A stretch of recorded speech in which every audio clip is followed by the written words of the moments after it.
La emergencia del individuo. Ambigüedad de la libertad. Antes de llegar a nuestro tema principal, el significado de la libertad para el hombre moderno y el porqué y el cómo de sus intentos de rehuirla, tenemos que discutir un concepto que quizá parezca un tanto alejado del problema actual. Sin embargo, el mismo constituye una premisa necesaria para la comprensión del análisis de la libertad dentro de la sociedad moderna. Me refiero al concepto según el cual la libertad caracteriza la existencia humana como tal, y al hecho de que, además, su significado varía de acuerdo con el grado de autoconciencia, awareness, del hombre y su concepción de sí mismo como ser separado e independiente. La historia social del hombre se inició al emerger de un estado de unidad indiferenciada con el mundo natural, para adquirir conciencia de sí mismos como de una entidad separada y distinta de la naturaleza y de los hombres que lo rodeaban. Sin embargo, esta autoconciencia siguió siendo muy oscura durante largos periodos de la historia. El individuo permanecía estrechamente ligado al mundo social y natural del cual había emergido, mientras tenía conciencia de sí mismo, si bien parcialmente, como de una entidad distinta, no dejaba al propio tiempo de sentirse parte del mundo circundante. El proceso por el cual el individuo se desprende de sus lazos originales, que podemos llamar proceso de individuación, parece haber alcanzado su mayor intensidad durante los siglos comprendidos entre la Reforma y nuestros tiempos. En la vida de un individuo encontramos el mismo proceso. Un niño nace cuando deja de formar un solo ser con su madre y se transforma en un ente biológico separado de ella. 44. Sin embargo, si bien esta separación biológica es el principio de la existencia humana, el niño, desde el punto de vista funcional, permanece unido a su madre durante un periodo considerable. El individuo carece de libertad en la medida en que todavía no ha cortado enteramente el cordón umbilical que, hablando en sentido figurado, lo ata al mundo exterior, pero estos lazos le otorgan a la vez la seguridad y el sentimiento de pertenecer a algo y de estar arraigado en alguna parte. Estos vínculos, que existen antes que el proceso de individuación haya conducido a la emergencia completa del individuo, podrían ser denominados vínculos primarios. Son orgánicos en el sentido de que forman parte del desarrollo humano normal, y si bien implican una falta de individualidad, también otorgan al individuo seguridad y orientación. Son los vínculos que unen al niño con su madre, al miembro de una comunidad primitiva con su clan y con la naturaleza, o al hombre medieval con la iglesia y con su casta social. Una vez alcanzada la etapa de completa individuación y cuando el individuo se halla libre de sus vínculos primarios, una nueva tarea se le presenta: orientarse y arraigarse en el mundo y encontrar la seguridad siguiendo caminos distintos de los que caracterizaban su existencia preindividualista. La libertad adquiere entonces un significado diferente del que poseía antes de alcanzar esa etapa de la evolución. Es necesario detenerse y aclarar estos conceptos, discutiéndolos más concretamente en su conexión con el individuo y el desarrollo social. El cambio, comparativamente repentino, por el cual se pasa de la existencia prenatal a la humana, y el corte del cordón umbilical marca la independencia del recién nacido del cuerpo de la madre. Pero tal independencia es real tan solo en el sentido muy imperfecto de la separación de los dos cuerpos. En un sentido funcional, la criatura sigue formando parte de la madre. Es ésta quien lo alimenta, lo lleva y lo cuida en todos los aspectos vitales. Lentamente, el niño llega a considerar a la madre y a los objetos como entidades separadas de él mismo. Un factor de este proceso lo constituye su desarrollo tanto nervioso como físico en general, su aptitud para apoderarse física y mentalmente de los objetos y dominarlos. 45. A través de su propia actividad experimenta un mundo exterior a sí mismo. El proceso de individuación se refuerza luego por el de educación. Este último proceso tiene como consecuencia un cierto número de privaciones y prohibiciones que cambian el papel de la madre en el de una persona guiada por fines distintos a los del niño y en conflicto con sus deseos, y a menudo en el de una persona hostil y peligrosa. 1. Este antagonismo, que no constituye de ningún modo todo el proceso educativo, y sí tan solo una parte del mismo, Es un factor importante para ahondar la distinción entre el yo y el tú. Uno debería hacerse notar aquí que la frustración de los instintos per se no origina hostilidad. Es el ahogamiento de la expansión, la ruptura de los intentos de autoafirmación del niño, la hostilidad que deriva de los padres más brevemente, la atmósfera de supresión lo que crea en el niño el sentimiento de impotencia y la hostilidad que de este dimana.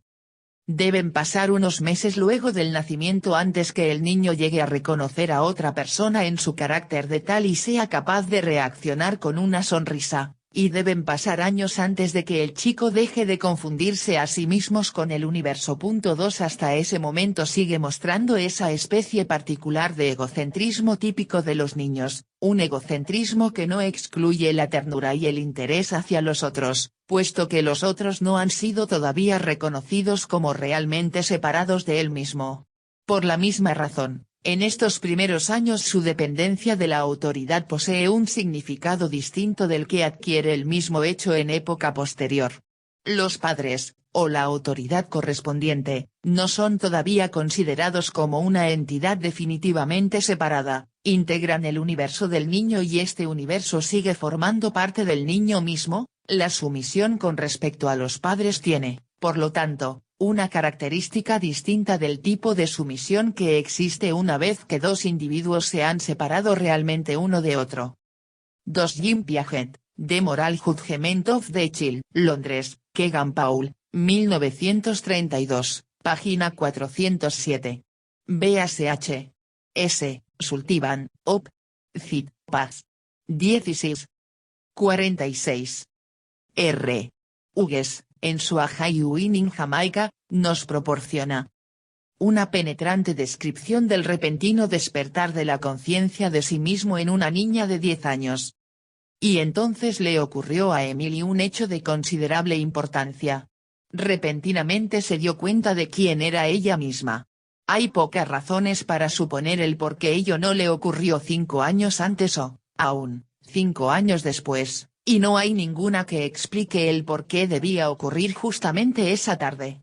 Ella había estado jugando a la casa en un rincón, en la proa, cerca del cabrestante, en el cual había colgado un garfio a manera de aldaba, y, ya cansada del juego, se paseaba casi sin objeto, hacia popa, pensando vagamente en ciertas abejas y en una reina de las hadas, cuando de pronto una idea cruzó por su mente como un relámpago, que ella era ella.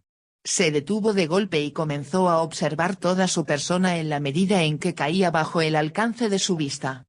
No era mucho lo que veía, excepto una perspectiva limitada de la parte delantera de su vestido, y sus manos, cuando las levantó para mirarlas, pero era lo suficiente para que ella se formara una idea del pequeño cuerpo que, de pronto, se le había aparecido como suyo. Comenzó a reírse en un tono burlesco. Bien pensó realmente, imagínate, precisamente tú, entre tanta gente, ir y dejarse agarrar así, ahora ya no puedes salir de ello, en mucho tiempo, tendrás que ir hasta el fin, ser una chica, crecer y llegar a vieja, antes de librarte de esta extravagancia. Resuelta a evitar cualquier interrupción en este acontecimiento tan importante, empezó a trepar por el flechaste, camino de su brazal favorito, en el tope. Sin embargo, cada vez que movía un brazo o una pierna, en esa acción tan simple, el hallar estos movimientos tan obedientes a su deseo la llenaba de renovada maravilla. La memoria le decía, por supuesto, que siempre había sido así anteriormente, pero antes ella no se había dado cuenta jamás de cuán sorprendente era todo ello. Una vez acomodada en su brazal, empezó a examinar la piel de sus manos con extremo cuidado, pues era suya. Deslizó uno de sus hombros fuera del vestido y, luego de atisbar el interior de este para asegurarse de que ella era realmente una sola cosa, una cosa continua debajo de sus vestimentas, lo encogió hasta tocarse la mejilla. El contacto de su cara con la parte cóncava, desnuda y tibia de su hombro la estremeció agradablemente, como si fuera la caricia de algún amigo afectuoso. Pero si la sensación venía de su mejilla o de su espalda, ¿quién era el acariciador y quién el acariciado? Esto, ningún análisis podía decírselo. Una vez convencida plenamente del hecho asombroso de que ahora ella era Emily Bastor Teaton, ¿Por qué intercalaba el ahora? No lo sabía. Puesto que, ciertamente, no estaba imaginando ningún disparate acerca transmigraciones, como el haber sido antes algún otro, empezó a considerar seriamente las consecuencias de este hecho. 47. Cuanto más crece el niño, en tal medida en que va cortando los vínculos primarios, tanto más tiende a buscar libertad e independencia. Pero el destino de tal búsqueda solo puede ser comprendido plenamente si nos damos cuenta del carácter dialéctico del proceso de la individuación creciente. Este proceso posee dos aspectos: el primero es que el niño se hace más fuerte, desde el punto de vista físico, emocional y mental. Aumenta la actividad y la intensidad en cada una de tales esferas. Al mismo tiempo ellas se integran cada vez más. Se desarrolla una estructura organizada, guiada por la voluntad y la razón individuales. Si llamamos yo al todo organizado e integrado de la personalidad, podemos afirmar que un aspecto del proceso del aumento de la individuación consiste en el crecimiento de la fuerza del yo. Los límites del crecimiento de la individuación y del yo son establecidos, en parte, por las condiciones individuales, pero, esencialmente, por las condiciones sociales. Pues aun cuando las diferencias interindividuales existentes en este respecto parecen ser grandes, toda sociedad se caracteriza por determinado nivel de individuación, más allá del cual el individuo no puede ir. El otro aspecto del proceso de individuación consiste en el aumento de la soledad. Los vínculos primarios ofrecen la seguridad y la unión básica con el mundo exterior a uno mismo. En la medida en que el niño emerge de ese mundo se da cuenta de su soledad, de ser una entidad separada de todos los demás. Esta separación de un mundo que, en comparación con la propia existencia del individuo, es fuerte y poderoso en forma abrumadora, y a menudo es también amenazador y peligroso, crea un sentimiento de angustia y de impotencia. Mientras la persona formaba parte integral de ese mundo, ignorando las posibilidades y responsabilidades de la acción individual, no había por qué temerle. Pero cuando uno se ha transformado en individuo, está solo y debe enfrentar el mundo en todos sus subyugantes y peligrosos aspectos. 48. Surge el impulso de abandonar la propia personalidad, de superar el sentimiento de soledad e impotencia, sumergiéndose en el mundo exterior. Sin embargo, estos impulsos y los nuevos vínculos que de ellos derivan no son idénticos a los vínculos primarios que han sido cortados en el proceso del crecimiento. Del mismo modo que el niño no puede volver jamás, físicamente, al seno de la madre, tampoco puede invertir el proceso de individuación desde el punto de vista psíquico. Los intentos de reversión toman necesariamente un carácter de sometimiento, en el cual no se elimina nunca la contradicción básica entre la autoridad y el que a ella se somete. Si bien el niño puede sentirse seguro y satisfecho conscientemente, en su inconsciente se da cuenta de que el precio que paga representa el abandono de la fuerza y de la integridad de su yo.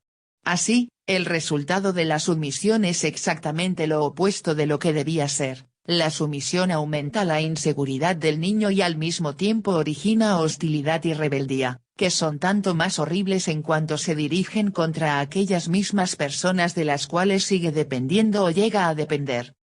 Sin embargo, la sumisión no es el único método para evitar la soledad y la angustia. Hay otro método, el único que es creador y no desemboca en un conflicto insoluble, la relación espontánea hacia los hombres y la naturaleza, relación que une al individuo con el mundo, sin privarlo de su individualidad. Este tipo de relación cuya expresión más digna la constituyen el amor y el trabajo creador está arraigado en la integración y en la fuerza de la personalidad total y, por lo tanto, se halla sujeto a aquellos mismos límites que existen para el crecimiento del yo. Discutiremos luego con mayores detalles los fenómenos del sometimiento y de la actividad espontánea como resultados posibles de la individuación creciente. Por el momento solo deseamos señalar el principio general, el proceso dialéctico que resulta del incremento de la individuación y de la creciente libertad del individuo. El niño se vuelve más libre para desarrollar y expresar su propia individualidad sin los estorbos debidos a los vínculos que la limitaban. Pero al mismo tiempo, El niño también se libera de un mundo que le otorgaba seguridad y confianza. 49. La individuación es un proceso que implica el crecimiento de la fuerza y de la integración de la personalidad individual, pero es al mismo tiempo un proceso en el cual se pierde la originaria identidad con los otros y por el que el niño se separa de los demás. La creciente separación puede desembocar en un aislamiento que posea el carácter de completa desolación y origine angustia e inseguridad intensas, o bien puede dar lugar a una nueva especie de intimidad y de solidaridad con los otros, en el caso de que el niño haya podido desarrollar aquella fuerza interior y aquella capacidad creadora que son los supuestos de este tipo de conexión con el mundo. Si cada paso hacia la separación y la individuación fuera acompañado por un correspondiente crecimiento del yo, el desarrollo del niño sería armonioso. Pero esto no ocurre. Mientras el proceso de individuación se desarrolla automáticamente, el crecimiento del yo es dificultado por un cierto número de causas individuales y sociales. La falta de sincronización entre estos dos desarrollos origina un sentimiento insoportable de aislamiento e impotencia, y esto a su vez conduce a ciertos mecanismos psíquicos, que más adelante describiremos como mecanismos de evasión. También desde el punto de vista filogenético la historia del hombre puede caracterizarse como un proceso de creciente individuación y libertad. El hombre emerge del estado prehumano al dar los primeros pasos que deberán liberarlo de los instintos coercitivos. Si entendemos por instinto un tipo específico de acción que se haya determinado por ciertas estructuras neurológicas heredadas, puede observarse dentro del reino animal una tendencia bien delimitada. 3 Cuanto más bajo se sitúa un animal en la escala del desarrollo filogenético, tanto mayor es su adaptación a la naturaleza y la vigilancia que los mecanismos reflejos e instintivos ejercen sobre todas sus actividades. Las famosas organizaciones sociales de ciertos insectos han sido enteramente creadas por el instinto. 3 Este concepto de instinto no debe confundirse con el que define el instinto como una necesidad fisiológicamente condicionada, tales como el hambre, la sed, etc., cuya satisfacción se da por medio de procedimientos que, en sí mismos, no son fijos ni se hallan determinados por herencia. 50. Por otra parte, cuanto más alto se haya colocado en esa escala, tanto mayor es la flexibilidad de sus acciones y tanto menos completa es su adaptación estructural tal como se presenta en el momento de nacer. Este desarrollo alcanza su apogeo en el hombre. Este, al nacer, es el más desamparado de todos los animales. Su adaptación a la naturaleza se funda sobre todo en el proceso educativo y no en la determinación instintiva. El instinto es una categoría que va disminuyendo, si no desapareciendo, en las formas zoológicas superiores, especialmente en la humana. 4. 4L. Bernard, Instinct, Nueva York, Oltetco, 1924, página 509. La existencia humana empieza cuando el grado de fijación instintiva de la conducta es inferior a cierto límite, cuando la adaptación a la naturaleza deja de tener carácter coercitivo, cuando la manera de obrar ya no es fijada por mecanismos hereditarios. En otras palabras, la existencia humana y la libertad son inseparables desde un principio. La noción de libertad se emplea aquí no en el sentido positivo de libertad para, sino en el sentido negativo de libertad de, es decir, liberación de la determinación instintiva del obrar. La libertad en el sentido que se acaba de tratar es un don ambiguo.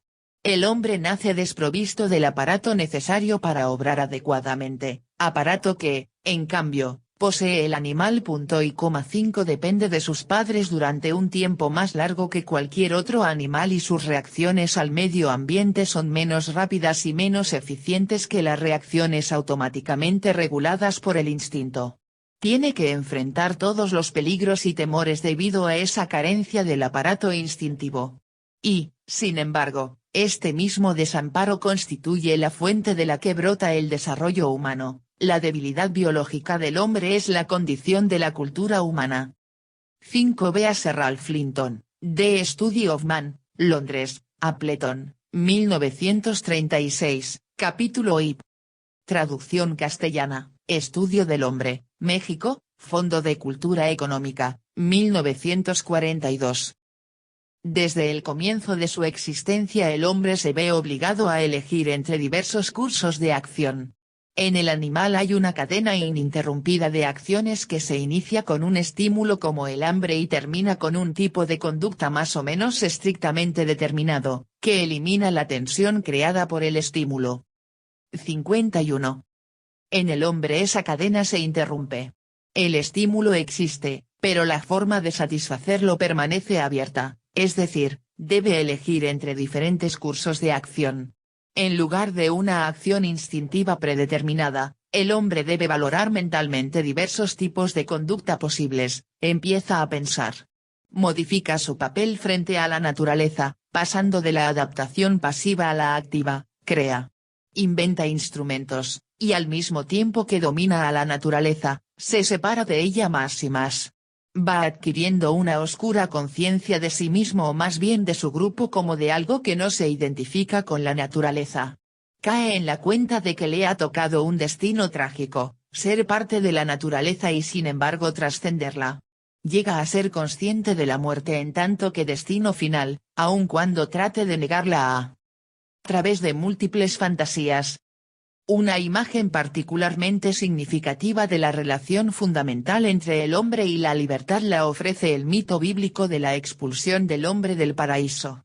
El mito identifica el comienzo de la historia humana con un acto de elección, pero acentúa singularmente el carácter pecaminoso de ese primer acto libre y el sufrimiento que éste origina. Hombre y mujer viven en el jardín edénico en completa armonía entre sí y con la naturaleza. Hay paz y no existe la necesidad de trabajar, tampoco la de elegir entre alternativas, no hay libertad, ni tampoco pensamiento. Le está prohibido al hombre comer del árbol del conocimiento del bien y del mal, pero obra contra la orden divina, rompe y supera el estado de armonía con la naturaleza de la que forma parte sin trascenderla. Desde el punto de vista de la Iglesia, que representa a la autoridad, este hecho constituye fundamentalmente un pecado. Pero desde el punto de vista del hombre se trata del comienzo de la libertad humana. Obrar contra las órdenes de Dios significa liberarse de la coerción, emerger de la existencia inconsciente de la vida prehumana para elevarse hacia el nivel humano. Obrar contra el mandamiento de la autoridad, cometer un pecado, es, en su aspecto positivo humano, el primer acto de libertad, es decir, el primer acto humano. 52.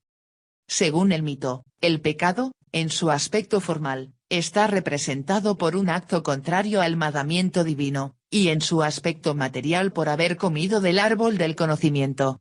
El acto de desobediencia, como acto de libertad, es el comienzo de la razón. El mito se refiere a otras consecuencias del primer acto de libertad. Se rompe la armonía entre el hombre y la naturaleza. Dios proclama la guerra entre el hombre y la mujer, entre la naturaleza y el hombre. Este se ha separado de la naturaleza, ha dado el primer paso hacia su humanización al transformarse en individuo. Ha realizado el primer acto de libertad. El mito subraya el sufrimiento que de ello resulta.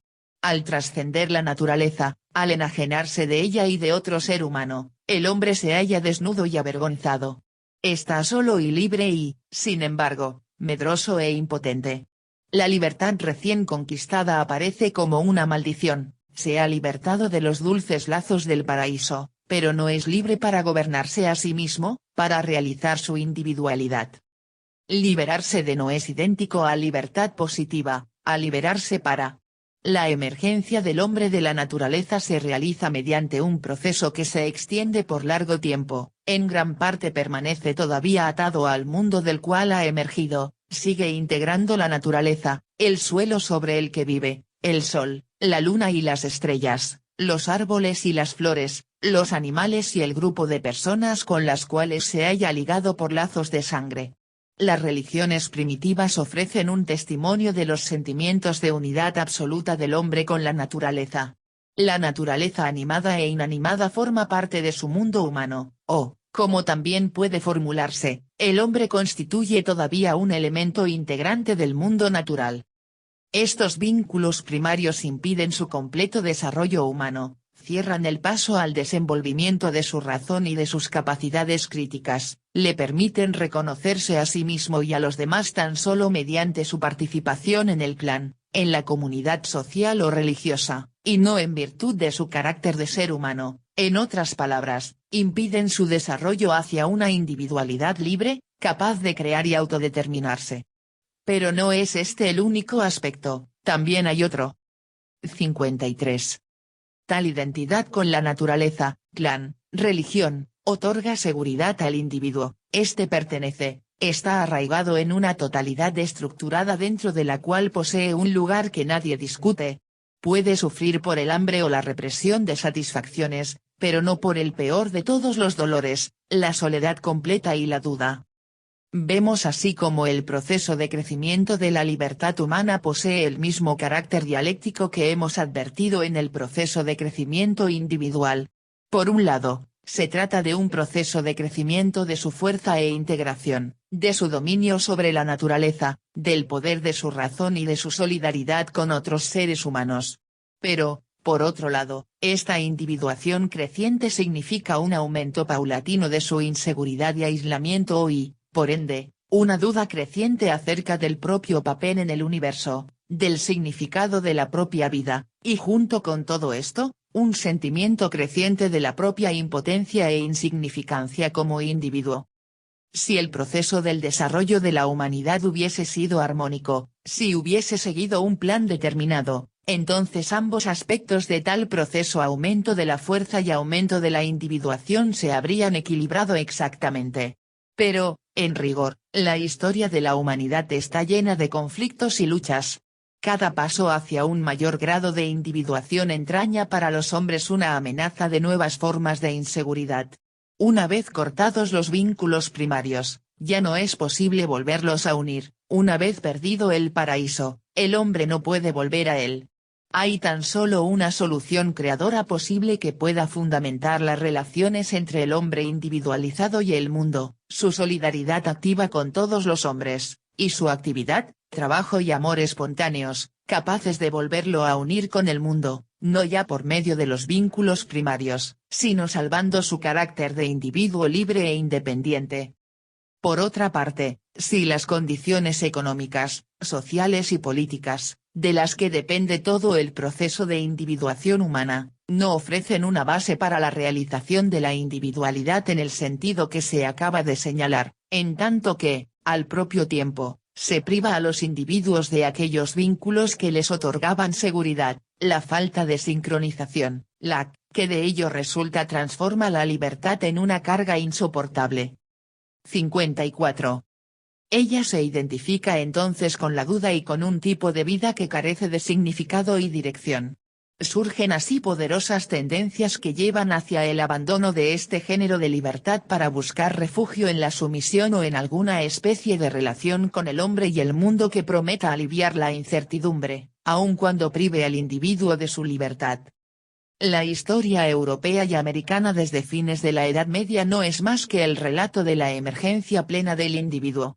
Es un proceso que se inició en Italia con el Renacimiento y que tan solo ahora parece haber llegado a su culminación.